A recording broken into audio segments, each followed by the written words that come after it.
विद्यार्थी मित्रों, खूब महत्वना एक प्रकरण ने આપણે છેલ્લા ઘણા સમયથી સમજવાનો પ્રયત્ન કરીએ છીએ અને તે એટલે ગુરુત્વાકર્ષણ. ગુરુત્વાકર્ષણ પ્રકરણમાં અલગ અલગ રાશિઓ દ્વારા આપણે ગુરુત્વાકર્ષણના વિષયમાં વધુ સ્પષ્ટ થતા જઈએ છીએ. ગયા વખતે આપણે કેવેન્ડિશે જેનું મૂલ્ય શોધ્યું તે પ્રયોગ જોયો અને પૃથ્વીનો ગુરુત્વ પ્રવેગ ઉદ્ભવતો જે ગુરુત્વ પ્રવેગ છે તે બહાર અને અંદરના બિંદુએ પણ અભ્યાસ કર્યો.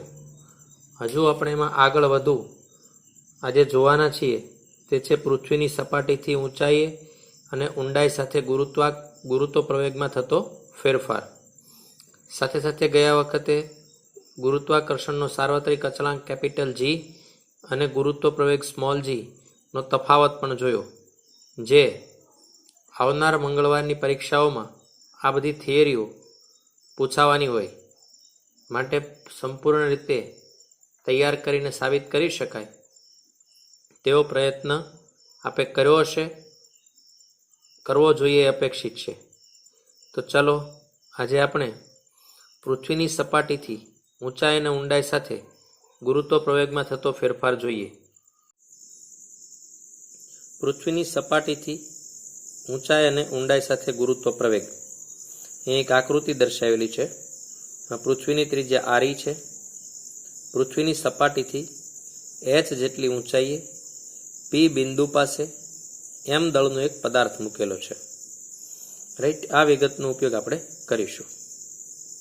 હવે સૌપ્રથમ આપણે પૃથ્વીની સપાટીથી ઊંચાઈ સાથે ગુરુત્વ પ્રવેગમાં થતો ફેરફારનું સૂત્ર જોઈએ. આકૃતિમાં દર્શાવ્યા મુજબ પૃથ્વીની સપાટીથી એચ જેટલી ઊંચાઈએ પી બિંદુએ એક એમ દળનો બિંદુવત પદાર્થ છે તમે ધ્યાનમાં લો, જે મેં હમણાં તમને કીધું. પૃથ્વીની ત્રિજ્યા આરી છે. ધ્યાનમાં લીધેલ બિંદુ પી ની હાઈટ જે છે એ કેટલી થઈ જાય? પી પૃથ્વીના કેન્દ્રથી કેટલું દૂર છે? તો અહીંયાથી અહીંયા સુધી એચ અને એટલી પાછી આરી. તો આરી પ્લસ એચ જેટલા અંતરે દૂર છે. મેં તમને અગાઉ પણ કીધું હતું કે અંતરો પૃથ્વીના કેન્દ્રથી આપણે માપીએ છીએ. હવે આ જે બિંદુવત દળ જે છે એમ એના ઉપર લાગતું બળ જે છે તેને આપણે એફ એચ કહીએ છીએ. એટલે બળ એફ જ છે પણ એચ જેટલી હાઈટ ઉપર લાગે છે તે. તો એમ આવે કે જી એમ ઈ એમ અપોન આર. આરની જગ્યાએ આ ટોટલ જે છે તે અંતર નો સ્ક્વેર થાય. પ્રવેગ છે એટલે એફ અપોન એમ પ્રવેગ, એટલે તો આ એક એમ કેન્સલ થઈ જશે. એટલે ડાયરેક્ટ આપણે પ્રવેગનું સૂત્ર પણ મૂકી શકતા હતા કે પ્રવેગ જી બરાબર જી એમ ઈ અપોન આર સ્ક્વેર હોય તો આરની જગ્યાએ આ જે હાઈટ છે તે રહેશે. સપાટી ઉપર પ્રવેગ કેટલો હોય? તો આટલો, જી એમ ઈ અપોન આર સ્ક્વેર. તો જી એમ ઈ તો કોમન છે બંનેમાં, ખાલી છેદ જે છે અંતર આર જે છે તે બદલાય છે. હવે સમીકરણ 1 અને 2 નો આપણે ગુણોત્તર લઈએ તો શું થાય? તો જુઓ અહીંયા જી એચ અપોન જી એટલે એચ જેટલી હાઈટ ઉપર ગુરુત્વ પ્રવેગ અને સપાટી ઉપર ગુરુત્વ પ્રવેગ. તો તમે ગુણોત્તર મૂકી શકો છો. આ છે જી એચ અહીંયા અને અહીંયા છે જી. તો જીએમઈ કેન્સલ થઈ જશે. તો છેદ જે છે એના માટે આપણે કહી શકીએ છીએ કે જીએચ જે છે તો એના માટે જીએચ અપોન જી બરાબર R E square upon R E plus એચનો હોલ સ્ક્વેર. આ તમે જોઈ શકો છો, કેમ કે અહીંયા જી છે અને અહીંયા છેદમાં છે, અહીંયા જી અને અહીંયા છેદમાં વ્યસ્ત છે એટલે હંમેશા અહીં ઉપર એચ આવે તો સામે આર ઈ આવે અને ઈ આવે તો એચઈ. આ તમે સાદુરૂપ પણ આપી શકો છો. તો આને આ જે છે અને તમે આવી રીતે પણ લખી શકો, જેમ કે અહીંથી આર ઈ સ્ક્વેર સામાન્ય લો અથવા આ આર ઈ સ્ક્વેરને છેદમાં જવા દો. તો આનો સ્ક્વેર છે, અહીંયા સ્ક્વેર છે, તો આર ઈ સ્ક્વેર કેન્સલ થઈ ગયા તો અહીં 1 થઈ ગયો. અને એચનો સ્ક્વેર છેદમાં આર ઈ સ્ક્વેર ઉપર હોલ સ્ક્વેર છે તો એચનો સ્ક્વેર આર ઈ સ્ક્વેર કહી શકાય અને ઉપર 1 થઈ જાય. તો હવે માટે GH ઇઝ ઇક્વલ ટુ આ જીને આ બાજુ આવવા દો એટલે ઉપર આવી જશે જી, અને છેદની આખું જે બ્રેકેટ છે એને ઉપર લાવો તો પ્લસ ઘાત હોય કઈ ઘાત થઈ જાય? માઇનસ ઘાત. અહીંયા એક લખ્યું છે દ્વિપદી પ્રમેય વાપરતા. તો જ્યારે ફિઝિક્સમાં જે એ ગ્રુપના વિદ્યાર્થીઓ છે એમને તો ગણિતમાં ચેપ્ટર જ શીખવાનું છે. બી ગ્રુપના જે વિદ્યાર્થીઓ છે અને ફિઝિક્સમાં 2 થી 3 વખત આવો ઉપયોગ આવશે દ્વિપદી પ્રમેયનો. આપણે એટલું યાદ રાખવાનું, ઘાતને અહીંયા ગુણાકાર કરી દેવાનો, જે ઘાત હોય એનો અહીંયા ગુણાકાર કરી દેવાનો, બસ આટલું જ કરવાનું. મોટી ઘાતવાળા પદો અવગણતા આ તે કંઈ જ નહીં. જ્યારે ઉપયોગ આવે ત્યારે આપણે શું કરીશું? ઘાતને અહીંયા ગુણાકાર કરી દઈશું. તો ઘાતને ગુણાકાર કરી દો એટલે આ બધી બાબતો છે કે મોટી ઘાતના પદોને અવગણતા, ખાલી એટલું લખી નાખો તો પણ ચાલશે. આ સ્ટેપ તમારી સમજદારી માટે છે, પરીક્ષાનો મુદ્દો બનાવવો નહીં, લખવું નહીં તો પણ ચાલશે. ફક્ત -2 ને આગળ ગુણાકાર કરી નાખો એટલે નિશાની બદલી જાય અને 2 મળી જાય. પણ આ મોસ્ટ આઈએમપી સૂત્ર આપણને મળે. આ સૂત્ર જે છે કે હાઇટ સાથે, ઊંચાઈ સાથે ગુરુત્વ પ્રવેગ જે બદલાય છે એનું આ સૂત્ર છે. આ તમારે યાદ રાખવાનું છે. આ સૂત્ર જે છે એ મોસ્ટ આઈએમપી છે. વિવિધ રીતે સાબિતી તમે આપી શકો છો, પરંતુ આ સૂત્ર તમારે યાદ રાખવાનું કે ગુરુત્વ પ્રવેગનું ઊંચાઈ સાથે સૂત્ર કઈ રીતે બદલાય છે તે જોવાનું છે અને તે યાદ પણ રાખવાનું છે. હવે આપણે જોવાના છીએ ઊંડાઈ સાથે. પૃથ્વીની સપાટીથી જેમ ઊંડાઈએ જઈએ એમ ગુરુત્વ પ્રવેગ કેવી રીતે બદલાય? ઊંચાઈ સાથેના સૂત્રમાં તમને બહુ સ્પષ્ટ દેખાય છે કે જેમ હાઇટ વધારતા તમે જશો એમ એક કિંમત એક અહીંયા વધતી જશે ક્રમશઃ. અહીંયા હાઇટ જે છે, અહીંયા h છે એ વેલ્યુ વધતી જશે. તો કઈ રીતે જીના મૂલ્યનો ફેરફાર થાય છે એ તમને દેખાશે. ઊંડાઈ સાથે જોઈએ તો અગાઉ આપણે જોઈએ એમ પૃથ્વીની સપાટીથી d જેટલી ઊંડાઈએ, એટલે આ d જેટલો એરિયા લઈ લઈએ, આ d જેટલી ઊંડાઈ, આ આખી પૃથ્વી છે, એમાં d જેટલી ઊંડાઈ પાસે એક p બિંદુ લઈ લઈએ છીએ. p બિંદુએ એક બિંદુવત એમ દળનો પદાર્થ અહીંયા એક વિચારીએ, નાનો એવો એક એમ દળનો પદાર્થ પડ્યો છે. અગાઉ મેં તમને શીખવી એ જ બાદ કન્સેપ્ટ આપણે ફરીથી જોવાના છીએ. હવે જો p બિંદુનું પૃથ્વીના કેન્દ્રથી અંતર કેટલું થશે? તો પૃથ્વીના કેન્દ્રથી અંતર આટલું આપણે શોધવું છે, આટલું. તો આખું ટોટલ અંતર છે ને એ આરી છે. ટોટલ અંતર કેટલું છે? આરી. એમાંથી d જેટલું જો બાદ કરી નાખી તો આપણને અંતર મળી જાય. તો જુઓ અહીંયા RE - D. ત્રિજ્યાના નાના ગોળા અને d જાડાઈના ગોળાકાર કવચની પૃથ્વીને 2 ભાગમાં વહેંચેલી ગણી શકાય. આપણને ખબર છે કે કવચના કારણે આના ઉપર કોઈ બળ લાગવાનું નથી, આ વાત અગાઉ જોઈ, પરંતુ ગોળાના કારણે ચોક્કસથી બળ આના ઉપર લાગવાનું છે. એ રીતે પણ તમે સાબિતી આપી શકો છો. એ સિવાયની આપણે એક વિશિષ્ટ રીત પણ આજે જોવાના છીએ. તો p બિંદુએ ગોળાકાર કવચની અંદર હોવાથી કવચના લીધે એમ ઉપર લાગતું બળ 0 છે, કારણ કે એના માટે અંદરનું બિંદુ છે. જ્યાં સુધી RE - D ત્રિજ્યાના ગોળાને સંબંધ છે ત્યાં સુધી બિંદુવત દળ પર એના લીધે એના ઉપર બળ લાગે છે. તેથી તેના પર લાગતું બળ નાના ગોળા જે છાयांકિત છે તેનું દળ તેના ઉપર સમગ્ર કેન્દ્રિત થયેલું છે એમ ગણીને મેળવી શકાય. એટલે આના લીધે લાગશે, આ જે છે એના લીધે લાગશે, છાयांકિત ભાગ છે એના લીધે. હવે જો ગોળાનું દળ ms, નાના ગોળાના દળને લખ્યું છે અહીંયા, સાઇન પણ આપી છે ms છે, અને આખી પૃથ્વીનું દળ છે એને સાઇન આપી છે me, માસ ઓફ અર્થ. તો દળ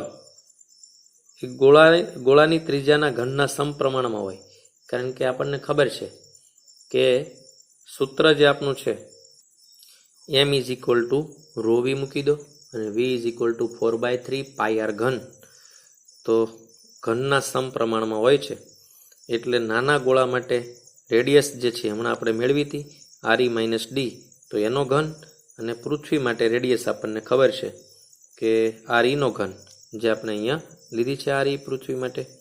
તો આ રિલેશન છે મેં તમને કીધું કે m = ρv, vની બદલે 4/3 πr ઘન. તો એમાં ρ 4/3 અને પાઈ આટલા કોન્સ્ટન્ટ હોય, બદલાતા નથી હોતા. ફક્ત r બદલાય છે ત્યારે માસ બદલાય છે, આ ગોળો નાનો મોટો જેમ જેમ કરતા જાય એનું દળ અદલ બદલ થાય છે. તેથી તમે આપણે કહી શકીએ કે ભાઈ આર ચલે છે, શબ્દોમાં જે લખ્યું છે ઘનના સમપ્રમાણમાં છે. અને આપણે આમ પણ કહી શકીએ કે ગોળાનું માસ હંમેશા ચલે છે, આરનો ઘન. તો અહીંયા આપણે બંને ગુણોત્તર લીધો છે. હવે અહીંયા ગોળાના દળને કરતા બનાવીએ તો આ બાજુ આવી જાય. તો અહીંયા જે દેખાય છે કે ભાઈ MS ઇઝ ઇક્વલ ટુ એમીને અહીંયા ગુણાકારમાં લીધી. આ એક ગોળાના દળની કિંમત આપણે મેળવી લીધી. હવે જોઈએ કે ભાઈ બિંદુવત આ જે છે, આ પોઈન્ટ પાસે એક દળ છે, એના ઉપર કેટલું બળ લાગશે આના લીધે. બહારના કવચના કારણે તો લાગતું નથી, શૂન્ય છે. તો આના લીધે કેટલું લાગશે? તો તમે જુઓ,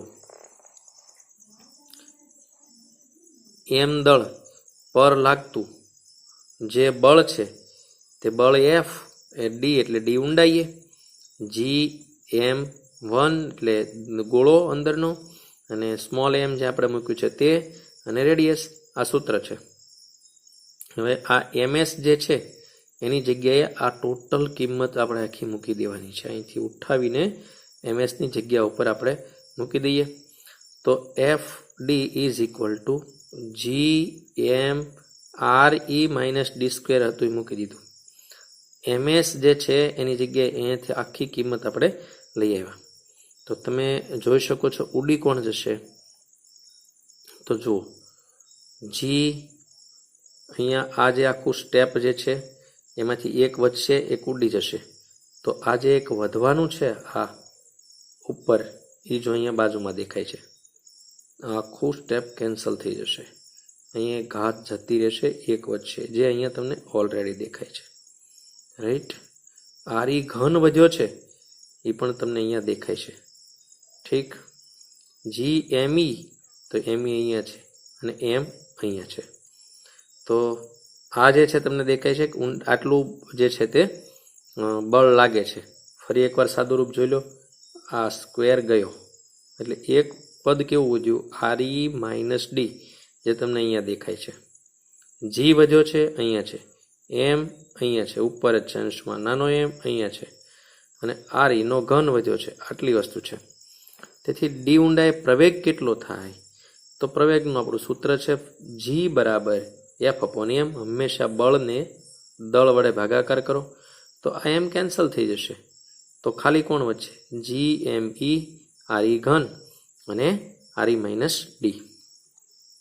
હવે જુઓ, આ જે છે GME RE નો સ્ક્વેર જો હોય, RE નો સ્ક્વેર, તો એને કહેવાય કેપિટલ G. તો એક આ વચ્ચે કોણ વચ્ચે? RE. એ જે RE છે એના છેદમાં આપણે આવવા દઈએ તો RE બાય RE એટલે એક થઈ જાય. અને બીજું શું થાય? D by RE. ફરીથી જુઓ, RE ઘન છે એના મેં બે ભાગ પાડી દીધા છે, RE સ્ક્વેર અને RE. આટલું શું બની ગયું? આટલું બની ગયું ગુરુત્વ પ્રવેગ GE. તો એટલાના બદલે શું લખી નાખ્યું? G. પછી આ RE D આવી ગયું. હવે આ RE ને RE વડે ભાગાકાર કરો તો 1, અને D ને ભાગાકાર કરો તો D. તો આ જે એક સૂત્ર આપણને મળ્યું છે તે અતિ મહત્વનું છે. આ કોનું સૂત્ર છે? તો આ સૂત્ર જે છે તે ઊંડાઈએ જેમ જેમ આપણે જઈએ તેમ તેમ ગુરુત્વ પ્રવેગનો ફેરફાર થાય છે તે આપણને દેખાય છે. વિદ્યાર્થી મિત્રો, ઊંચાઈએ અને ઊંડાઈએ બંને વખતે ગુરુત્વ પ્રવેગનું મૂલ્ય ઘટે ને ઘટે છે. પૃથ્વીની સપાટી ઉપર જ મહત્તમ છે. ઊંચાઈએ જેમ જેમ જશો તેમ પણ ઘટશે, ઊંડાઈએ જશો તો પણ ઘટશે. તો આ ઊંડાઈનું સૂત્ર છે એ પણ આપણે યાદ રાખીશું. તો જો ગુરુત્વ પ્રવેગ 1 માઇનસ D/r ના ગુણાંકમાં ઘટે છે. એટલે જેમ જેમ ઊંડાઈએ જાઓ એમ D જે છે એની વેલ્યુ બદલાતી જશે, તો તે ઘટે છે. આ મોસ્ટ IMP થિયરી છે. આને પણ તમારે પરીક્ષા, મંગળવારની પરીક્ષા માટે તૈયાર કરવાની છે, મેઇન પરીક્ષા માટે પણ તૈયાર કરવાની છે, અને 12th માટે તો કરવાની જ છે. વિદ્યાર્થી મિત્રો, આ રીતે પણ તમે ઊંચાઈ અને ઊંડાઈના સૂત્રોનો ઉપયોગ કરી શકો છો, પરંતુ બેમાંથી કોઈ પણ એક, બંને નહીં. તો આમાં પણ બહુ ફેરફાર નથી, સામાન્ય સાદુરૂપના ફેરફાર છે. છતાં પણ આ ગુરુત્વ પ્રવેગ Gનું સૂત્ર છે. આ આપણે અગાઉ જેમ જોયું એમ હમણાં હાઈટ આમાં રાખી છે, આપણે આવી રીતે આકૃતિ રાખી છે. એટલે થોડા પેરામીટર બદલાશે કે એચ જેટલી હાઇટ છે તો આ આર એમાં ઉમેરાઈ જશે. જે આપણે આગળ સાબિત કરતા હતા એ જ ભાગ છે એ ટાઈપનું છે. તો આરઈ પ્લસ એચ સ્ક્વેરનું સૂત્ર છે. હવે આપણે ગુણોત્તર લીધો હતો તો આમાં પણ આપણે ગુણોત્તર લેવાના છીએ. તો ગુણોત્તર છે કેન્સલ આઉટ થઈ જશે, આરઈ સ્ક્વેર આવી જશે. આરઈ સામાન્ય લીધો છે, સાદુ રૂપમાં થોડો ફરક છે. આરઈ સ્ક્વેર બહાર આવશે એટલે આરઈ સ્ક્વેર કેન્સલ થઈ જશે અને કેન્સલ થઈ જશે એટલે આ સ્ટેપ મળશે. ફરીથી આપણે શું કરીશું તો GH બરાબર G1 plus H upon RE whole square. તો કેમ કે અહીંયા ગુણોત્તર છે એ જી જે છે આ કોના બરાબર છે તો GH બાય જી. તો જી અહીં ઉપર આવી જશે તો અહીંયા એક સૂત્ર મળે છે 3.11, રાઈટ. હવે જો કોઈ હાઇટ જે છે એ ગુરુત્વ પ્રવેગ જીનું મૂલ્ય જે છે પૃથ્વીની સપાટી પર જીના મૂલ્ય કરતાં ઓછું હોય એ તો આપણને બહુ સ્પષ્ટ દેખાઈ ગયું છે કે હાઇટ ઉપર જીનું મૂલ્ય જે છે તે ઘટી ગયું છે. હવે હમણાં જે સાદું રૂપ આપતા તેમ ઉપર આવશે એટલે માઇનસ ઘાત થઈ જશે 2. દ્વિપદી પ્રમેયનો ઉપયોગ કરો એટલે ઘાત આગળ ખાલી ગુણાઈ જાય તો સીધું જ આપણે જોઈશું કે માઇનસ ઘાત છે આગળ ગુણાકાર થઈ ગઈ છે અને આ સૂત્ર છે. પરંતુ આ સૂત્રની શરત શું છે કે જે હાઇટ જે છે એ પૃથ્વીની ત્રિજ્યા જે છે એની સામે ઘણી બધી મોટી હોય છે. એટલે કે આ હાઇટ છે એ નાની હોય છે. એટલે આપણે આ પદોને અવગણતા દ્વિપદી પ્રમેયમાં આપણે શીખીશું. આપણે તો એટલું જ જોઈશું કે ભાઈ ઘાત જે છે તે આગળ ગુણાકાર કરી દેવાનું છે. 3.11 સમીકરણ, આ સમીકરણ મેળવ્યું જીના મૂલ્યનું ફેરફારનું અને આગળ પણ મેળવ્યું. બંનેમાં ફરક શું છે તો 3.11 કોઈ પણ ઊંચાઈ માટે વાપરી શકાય છે, જ્યારે 3.12 જે છે એની આ શરત છે કે જે આ નાનો હોય ત્યારે જ વાપરી શકાય છે. કેમ કે પૃથ્વીની ત્રિજ્યા 6400 કિલોમીટર છે. તો 6400 કિલોમીટર કરતાં નાના જે કિંમતો જે છે હાઇટની એના માટે આ વાંધો નથી. અહીંયા સુધી ધારો કે આમાં એચ બરાબર આરઈ મૂકી દી એટલે પૃથ્વીની સપાટી જેટલે ત્રીજા જેટલે દૂર આપણે જઈએ ત્યારે શું જવાબ આવશે તો ત્યારે છેક જીનું મૂલ્ય જે છે તે 2.45 થશે. ક્યાં? પૃથ્વીની સપાટીથી એની ત્રિજ્યા જેટલી ઊંચાઈ ઉપર. બીજું એક ઉદાહરણ છે કે પૃથ્વીની સપાટીથી 10 કિલોમીટર ઊંચાઈએ જઈએ તો હવે 6400 કિલોમીટર અને ક્યાં 10 કિલોમીટર. આપણે 10 કિલોમીટર ઊંચાઈએ જઈએ ત્યારે કિંમત જો આ સૂત્રમાં મૂકી દઈએ બધી જ તો કંઈ બહુ ફરક ન પડે. 9.8 છે એનું 9.77 જેવું એટલે 9.8 નિયર જ કહેવાય.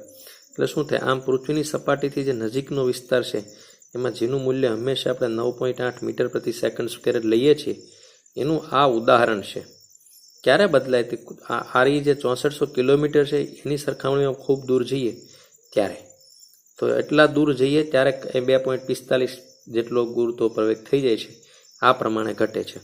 આવું જ ઊંડાઈ માટે પણ હું તમને એક બીજી રીત બતાવું છું. યાદ રાખો કે આ બંને લખવાની નથી, માત્ર સમજવા માટે છે. કંઈ ફરક નથી. પહેલી રીતમાં તો કંઈ જ નથી, ખાલી એક સૂત્ર જે જીનું છે એ સૂત્રમાં કોઈ પણ ઊંચાઈ માટે અને એક વધારે મોટી જ્યારે હાઇટ હોય એના માટેના છે. બાકી આપણે જે આગળ છે એ જ જોઈશું. આ માત્ર જાણકારી માટે છે. જો દાખલા ગણવામાં આપણે આવું આવશે જીના મૂલ્યમાં કેટલો ઘટાડો થાય તો જ્યારે 6400 કિલોમીટર કરતાં નાની હાઇટો છે ઘણી બધી એ બધામાં જીના મૂલ્યમાં થતો જે ઘટાડો છે એ ઘટાડાને આપણે ડેલ્ટા જી કહીએ તો પૃથ્વીની સપાટી ઉપર માઇનસ ઊંચાઈ ઉપર તો એનું સૂત્ર છે 2HGE બાય આરઈ. તો સીધું જ આપણને ડેલ્ટા જી મળે ઘટાડો છે.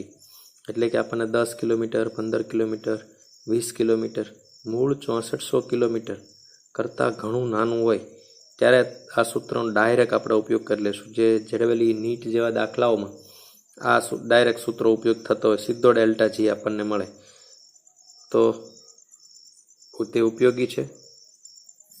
ડેલ્ટા જીમાં થતો આંશિક ઘટાડો મેળવવા માટે તો delta G by G minus એટલે કે જે પૃથ્વીની સપાટી ઉપરનો જી છે એમાંથી ઊંચાઈ ઉપરનો જી ભાગ્યા 9 આ જી જે છે સપાટી ઉપરનો. તો એનું સાદું રૂપ આપતા 2H બાય આરઈ મળે તમને. તો 2H બાય આરઈ જે છે એમાં સીધી કિંમત મૂકી દઈએ તો આપણને પ્રતિશત ઘટાડો મળે છે. પ્રતિશત ઘટાડો ગુણ્યા 100 કરવા પડશે, તો 2h/RE ગુણ્યા 100%. તો ત્રણ સૂત્રો શોર્ટકટ છે જે તમને ડાયરેક્ટ MCQ સોલ્વ કરવામાં ઝડપથી સોલ્વ કરવામાં કામમાં આવશે. એટલે આપણે સૂત્રોની નોટમાં ખાસ લખી રાખીશું. બસ એટલા માટે જ મેં તમને આ રીત બતાવી છે. આ જુઓ, આ સૂત્ર આપણે ઊંડાઈનું મેળવ્યું છે. હવે ઊંડાઈ એ ગુરુત્વ પ્રવેગનું મૂલ્ય સપાટી પરના મૂલ્ય કરતાં ઘટે મેં તમને અગાઉ કીધું. હવે ગુરુત્વ પ્રવેગનું મૂલ્ય પૃથ્વીની સપાટી પર સૌથી વધુ છે. આ મોસ્ટ IMP લાઈન છે. જ્યારે તમે મુદ્દા લખો ત્યારે આપણે લખી દઈશું ખાસ, સપાટી ઉપર વધારે હોય, ઊંચાઈએ પણ ઘટે, ઊંડાઈએ પણ ઘટે, અને ત્યારથી ઉપર કે નીચે જાય એમ ઘટતું જાય છે. તેથી આપણે આ લાઈન આપણે ખાસ આપણો નિચોડ છે કે શું શીખ્યા આપણે, તો આ શીખ્યા ઘટતું જાય. પછી કોઈ પૂછે કઈ રીતે ઘટે, તો આપણે કહીશું કે ઊંડાઈ સાથે આ સૂત્રથી ઘટે, ઊંચાઈનું સૂત્ર મેં તમને કહ્યું આ સૂત્ર પ્રમાણે ઘટે. તો પૃથ્વીના કેન્દ્ર ઉપર કેટલું હોય, તો કેન્દ્ર ઉપર એટલે શું થાય કે ભાઈ હાઈટ જે છે એ તમે ક્યાં પહોંચી ગયા, RE જેટલા ઊંડા. તો આપણે શું મૂકી દઈશું, RE તો 0. તેથી પૃથ્વીના કેન્દ્ર પાસે જીનું મૂલ્ય ઘટતા 0 થઈ જશે. જો પૃથ્વીની અંદર અને બહારના વિસ્તારમાં જેનું મૂલ્ય ઘટે તે આલેખની મદદથી તમે સમજાવો. તો આપણે જોઈએ. હા, તમે 12થમાં પણ આ આલેખ જોશો અને 12થમાં પણ આલેખ શીખશો. પહેલા ચેપ્ટરના અંતે અંદરની જે સપાટી છે એમાં જી જે ઘટે છે એ આરના સમપ્રમાણમાં ઘટે છે. આ સપાટી ઉપર મેક્સિમમ છે, મહત્તમ છે જીનું મૂલ્ય. આ ગ્રાફ તમે જોશો, સપાટી ઉપર મહત્તમ છે. જ્યારે સપાટીથી જેમ જેમ દૂર જાવ એમ ઘટતું જાય, એવી રીતે ઘટ્યા જ કરશે. પણ જી ચલે છે 1/r² મુજબ. વિચારો કે પૃથ્વીની સપાટી ઉપર અહીંયા બે પદાર્થો બેઠા છે, એક સરખા અંતરે, એટલે કે 5 મીટર લઈ લો, ઉપર જાય છે 5 ફૂટ કે જે પણ લેવું હોય, અને એક એટલો ઉપર આવે છે. તો તમારે વિચારીને કહેવાનું છે કે જીના મૂલ્યમાં ઘટાડો તો બંનેનો થયો છે, પરંતુ કોનામાં વધુ ઘટાડો થાય? સપાટી ઉપર બંનેનો જી સરખો છે મેક્સિમમ. એક ઊંડાઈએ જવાનું પસંદ કરે છે 5 મીટર, અને એક પૃથ્વીની સપાટીથી 5 મીટર ઊંચાઈએ જવાનું પસંદ કરે છે. તો ઊંડાઈએ અને ઊંચાઈએ બંનેમાં જી ઘટે જ, પણ કોનો જી વધારે ઘટે છે એવા તમારે તર્ક લગાવીને સૂત્રોમાં કિંમત મૂકવાની છે. સૂત્રો પાકા કરવાના જ છે ફરજિયાત, પણ તર્ક લગાવવાનો છે. તો ગ્રાફથી પણ તમે જોઈ શકો છો.